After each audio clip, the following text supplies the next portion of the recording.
अथ कविंशो अध्याय गुण दोष व्यवस्था का स्वरूप और रहस्य। श्री भगवान उवाच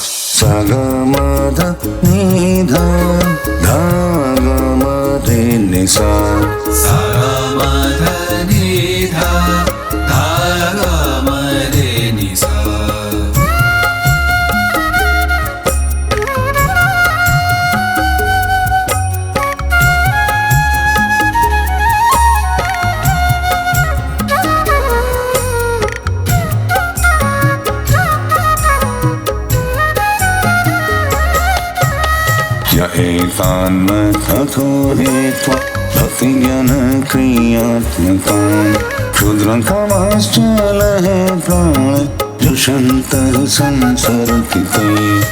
भगवान श्री कृष्ण कहते हैं, प्रिय उद्धव, मेरी प्राप्ति के 3 मार्ग हैं, भक्ति योग, ज्ञान योग और कर्म योग। जो इन्हें छोड़कर चंचल इंद्रियों के द्वारा क्षुद्र भोग भोगते रहते हैं, वे बार बार जन्म मृत्यु रूप संसार के चक्कर में भटकते रहते हैं। स्वेच्छाधिकारे यानिष्ठा सगुणः परिकीर्तितः विपर्ययस्तु दोषः स्यादुभयोरेषु निश्चयः।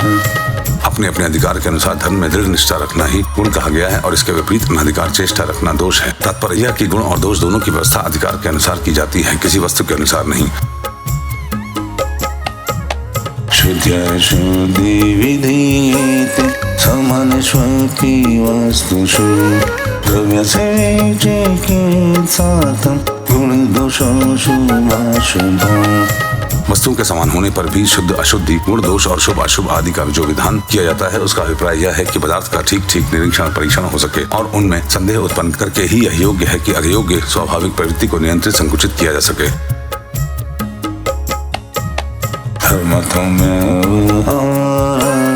यथार्थमेति दर्शितोऽयं मायाचारो धर्ममुद्धरम्।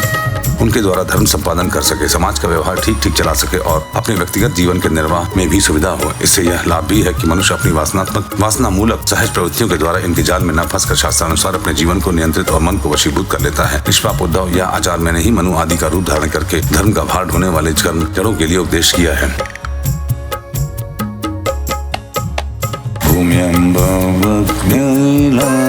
कशभूतानं पंचधातवः अब्रह्म सावरानीनं शरीर आत्म संयुतः। पृथ्वी, जल, तेज, वायु, आकाश, ये पंचभूत ही ब्रह्मा से लेकर पर्वत वृक्ष पर्यंत सभी प्राणियों के शरीरों के मूल कारण हैं। इस तरह वे सब शरीर की दृष्टि से तो समान हैं ही, सबका आत्मा भी एक ही है। वेदेन नामरूपं विश्वमणि समेष्वति धातुषु कल्प्यन्ते एतेषां स्वसिद्धये। प्रिय उद्धव, यद्यपि सबके शरीरों के पंचभूत समान हैं, फिर भी वेदों ने इनके वर्णाश्रम आदि अलग अलग नाम और रूप इसलिए बना दिए हैं कि ये अपनी वासना मूलक प्रवृत्तियों को संकुचित करके नियंत्रित करके धर्म, अर्थ, काम, मोक्ष इन चारों पुरुषार्थों को सिद्ध कर सकें। देश कालादि वसुनमान सत्पुना गुण दोषावेदीयते प्रियमथन्धि कर्मणाम्। साधु श्रेष्ठ, देश, काल, फल, निमित्त, अधिकारी और धान्य आदि वस्तुओं के गुण दोषों का विधान भी मेरे द्वारा इसीलिए किया गया है कि कर्मों में लोगों की उच्छृंखल प्रवृत्ति न हो, मर्यादा का भंग न होने पाए।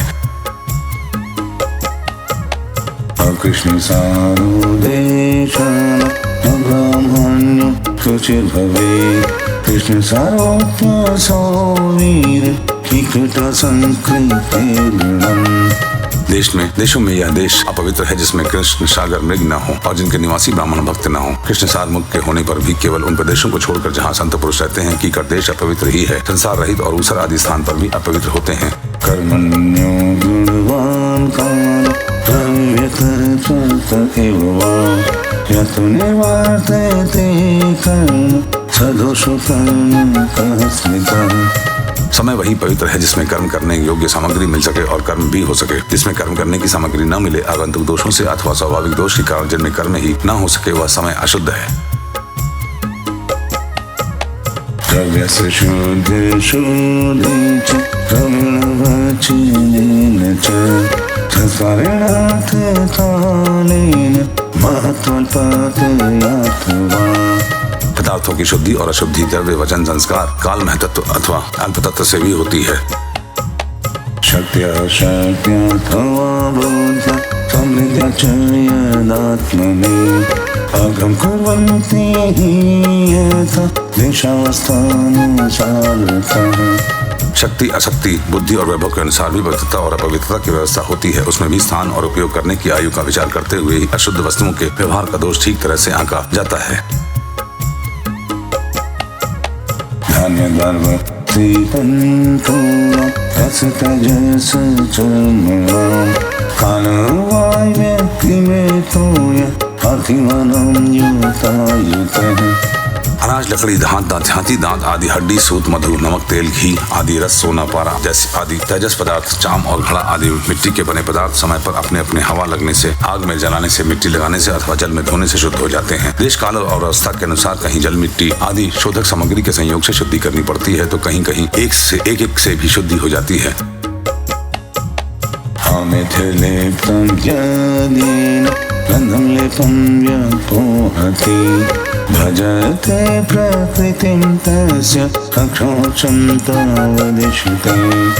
यदि किसी पदार्थ में वस्तु में कोई अशुद्ध पदार्थ लग गया हो तो छीलने से या मिट्टी आदि मलने से जब उस पदार्थ की गंध और लेप न रहे और वह वस्तु अपने पूर्व रूप में आ जाए तब उसको शुद्ध समझना चाहिए। स्नान तपोवस्था वीर्य संस्कार शौचम शुद्ध कर्माचर्य। स्नान दान तपस्या वय सामर्थ्य संस्कार कर्म और मेरे स्मरण से चित्त की शुद्धि होती है। इनके द्वारा शुद्ध होकर ब्राह्मण क्षत्रिय और वैश्य को विहित कर्मों का आचरण करना चाहिए। मंत्रस्य च परिज्ञानं कर्म शुद्धमदर्पणं धर्मः सम्पद्यते षड्भिः प्रधर्मस्तु विपर्ययः। गुरुमुख से सुनकर भली भांति हृदयंगम कर लेने से मंत्र और मुझे समर्पित कर देने से कर्म की शुद्धि होती है। उद्धव जी, इस प्रकार देश काल पदार्थ कर्ता मंत्र और कर्म इच्छाओं के शुद्ध होने से धर्म और अशुद्ध होने से अधर्म होता है। क्वचित् गुणोऽपि दोषस्य दोषोऽपि विधिना गुणः गुणदोषार्थ नियम सद्भेदामेव बाधते। कहीं कहीं शास्त्र विधि से गुण दोष हो जाता है और दोष गुण। एक ही वस्तु के विषय में किसी के लिए गुण और किसी के लिए दोष का विधान गुण और दोषों की वास्तविकता का खंडन कर देता है और इससे यह निश्चय होता है कि गुण दोष का यह भेद कल्पित है। समान कर्माचरणं प्रतिपानं पात्विकम् अप्रतिको गोऽसंगो नशायान पतत्यदः। जो लोग पतित हैं वे पतितों का सा आचरण करते हैं और उन्हें पाप नहीं लगता, जबकि श्रेष्ठ पुरुषों के लिए यह सर्वथा त्याज्य होता है। जैसे गृहस्थों के लिए स्वाभाविक होने के कारण अपनी पत्नी का संग पाप नहीं है, परंतु सन्यासी के लिए घोर पाप है। उद्धव जी, बात तो यह है कि जो नीचे सोया हुआ है वह गिरेगा कहाँ। वैसे ही जो पहले से ही पतित है उनका अब और क्या पतन होगा। अब और पतन क्या होगा।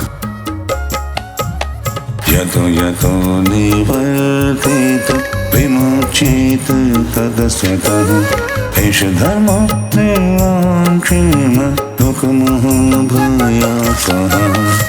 जिन जिन दोषों और गुणों से मनुष्य का चित्त उपरत हो जाता है उन्हीं वस्तुओं के बंधन से वह मुक्त हो जाता है। मनुष्यों के लिए यह निवृत्ति रूप धर्म ही परम कल्याण का साधन है, क्योंकि यही शोक मोह और भय को मिटाने वाला है।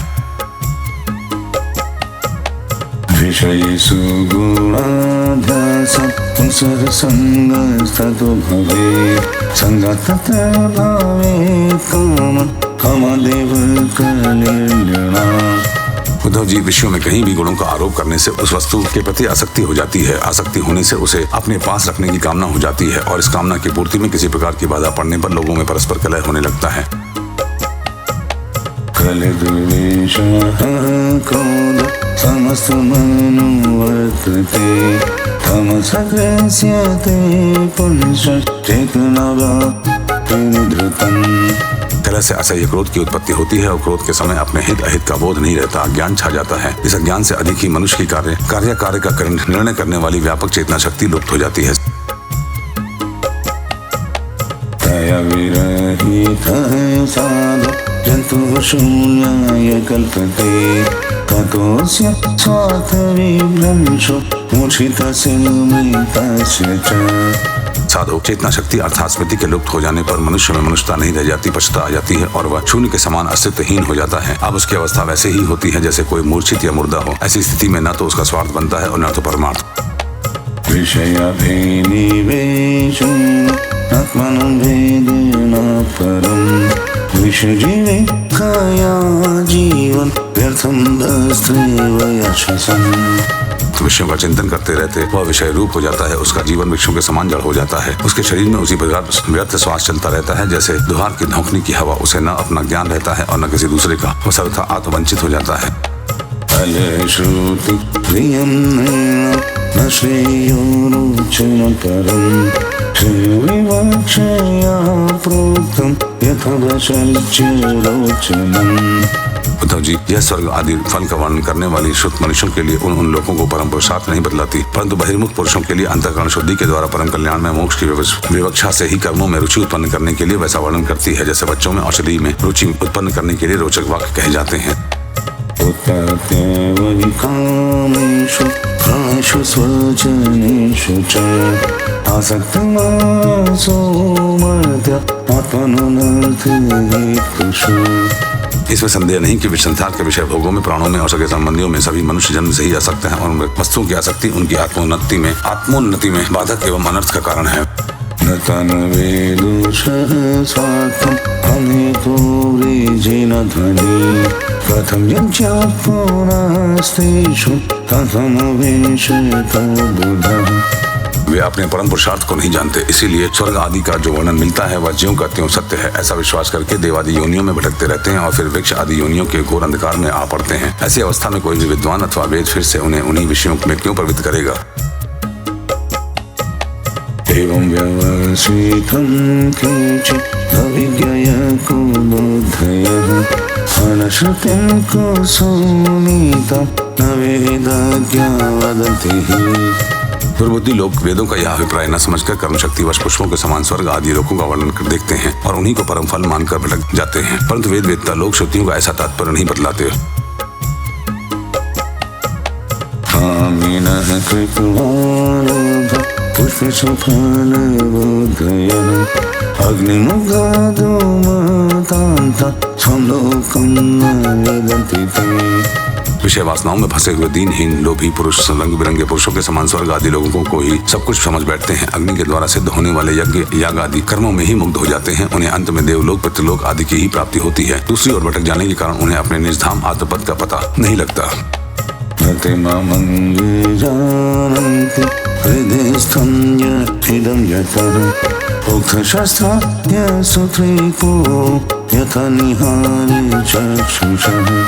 प्यारे उद्धव, उनके पास साधना है तो केवल कर्म की और उसका कोई फल है तो इंद्रियों की तृप्ति। उनकी आंखें धुंधली हो गई हैं, इसी से वे यह बात नहीं जानते कि जिससे इस जगत की उत्पत्ति हुई है, जो स्वयं इस जगत के रूप में है, वह परमात्मा मैं उनके हृदय में ही हूँ।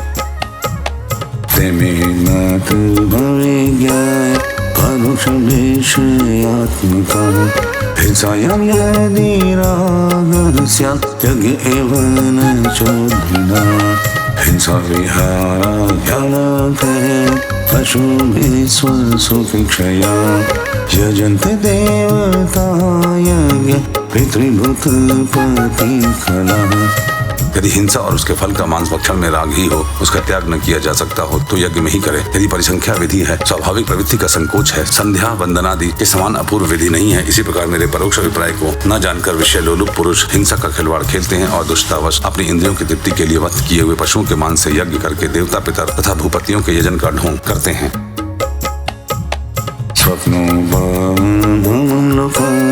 वसन्तं श्रवणप्रियम् आशिषो हृदि संकल्प्य त्यजन्त्यर्थान् यथा वर्णित।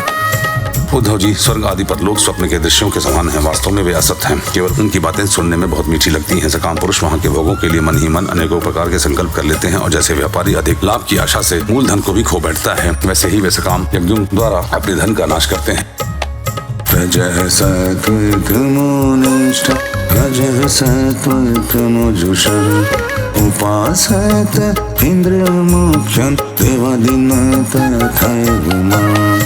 वे स्वयं रजोगुण सत्वगुण या तमोगुण में स्थित रहते हैं और रजोगुणी सत्वगुणी अथवा तमोगुणी इंद्रादि देवताओं की उपासना करते हैं। वे उन्हीं सामग्रियों से उतने ही परिश्रम से मेरी पूजा नहीं करते।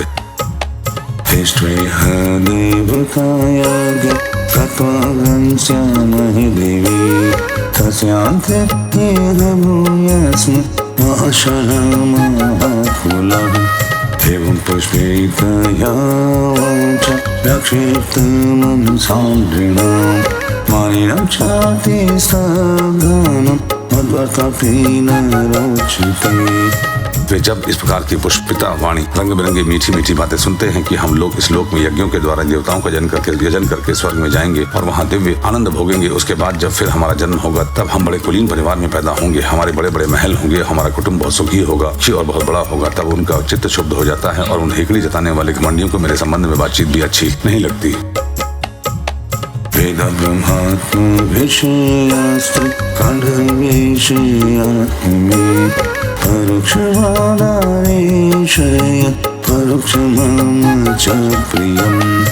उद्धव जी, वेदों में 3 कांड हैं, कर्म, उपासना और ज्ञान। इन तीनों कांडों के द्वारा प्रतिपादित विषय है ब्रह्म और आत्मा की एकता। सभी मंत्र और मंत्र दृष्टा ऋषि इस विषय को खोलकर नहीं गुप्त भाव से बतलाते हैं और मुझे भी इस बात को गुप्त रूप से कहना ही अभीष्ट है। शब्द ब्रह्म सुदुर्बोधं प्राणेन्द्रियमनोमयम् अनंत पारं गंभीरं दुर्विगाह्यं समुद्रवत्।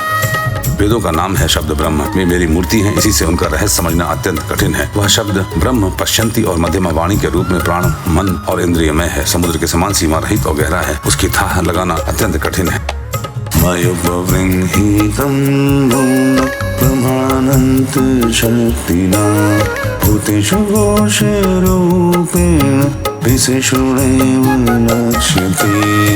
उद्धव, मैं अनंत शक्ति संपन्न एवं स्वयं अनंत ब्रह्म हूँ। मैंने ही वेदवाणी का विस्तार किया है। जैसे कमलनाल में पतला सा सूत होता है, वैसे ही वह वेदवाणी प्राणियों के अंतःकरण में अनाहत नाद के रूप में प्रकट होती है।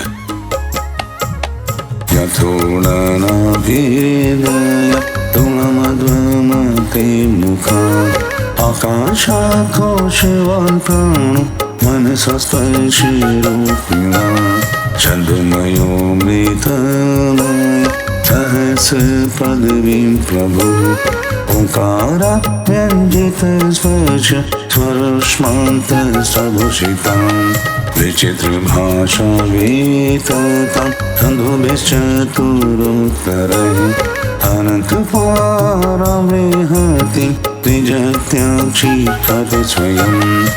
भगवान हिरण्यगर्भ स्वयं वेद मूर्ति एवं अमृतमय हैं। उनकी उपाधि है प्राण और स्वयं अनाहत शब्द के द्वारा ही उनकी अभिव्यक्ति हुई है। जैसे मकड़ी अपने हृदय से मुख द्वारा जाला उगलती और फिर निगल लेती है, वैसे ही वे स्पर्श आदि वर्णों का संकल्प करने वाले मन रूप निमित्त कारण के द्वारा हृदयाकाश से अनंत अपार अनेकों मार्गों वाली वैखरी रूप वेदवाणी को स्वयं ही प्रकट करते हैं और फिर उसे अपने में लीन कर लेते हैं। वह वाणी हृदगत सूक्ष्म ओंकार के द्वारा अभिव्यक्त स्पर्श, स्वर, ऊष्मा इन वर्णों से विभूषित है। उसमें ऐसे छंद हैं जिनमें उत्तरोत्तर 4 वर्ण बढ़ते जाते हैं और उनके द्वारा विचित्र भाषा के रूप में वह विस्तृति हुई है। गायतुश्लीगनुषुप् च बृहति पङ्क्तिरेव च तिष्ठुप् जगत्यधिष्ठन्दो यत्यष्टति जगद्विदा। गायत्री, उष्णिक, अनुष्टुप, बृहति, पंक्ति, तिष्टुप, जगति, अति छंद, अत्यष्टि, अति जगति और विराट। किवेधति किमाचष्टे किमनुद्यविकल्पये इत्यस्या हृदयं लोके अन्यो मद्वेद कश्चन। वह वेदवाणी कर्म कांड में क्या विधान करती है, उपासना कांड में किन देवताओं का वर्णन करती है और ज्ञान कांड में किन प्रतीतियों का अनुवाद करके उनमें अनेकों प्रकार के विकल्प करती है, इन बातों का इस संबंध में श्रुति के रहस्य को मेरे अतिरिक्त और कोई नहीं जानता।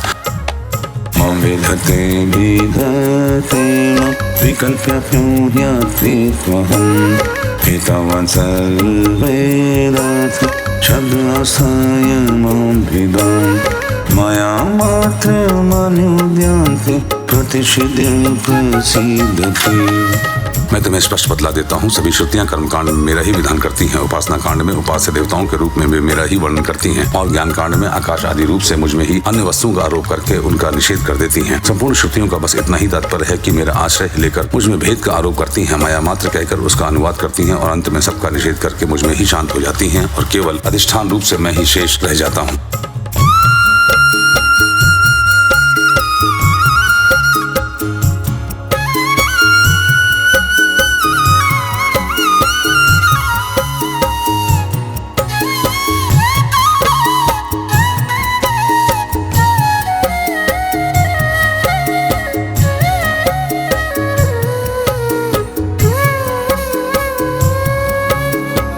इति श्रीमद्भागवते महापुराणे पारमहंस्यां संहितायाम् एकादशस्कन्धे एकविंशो अध्यायः।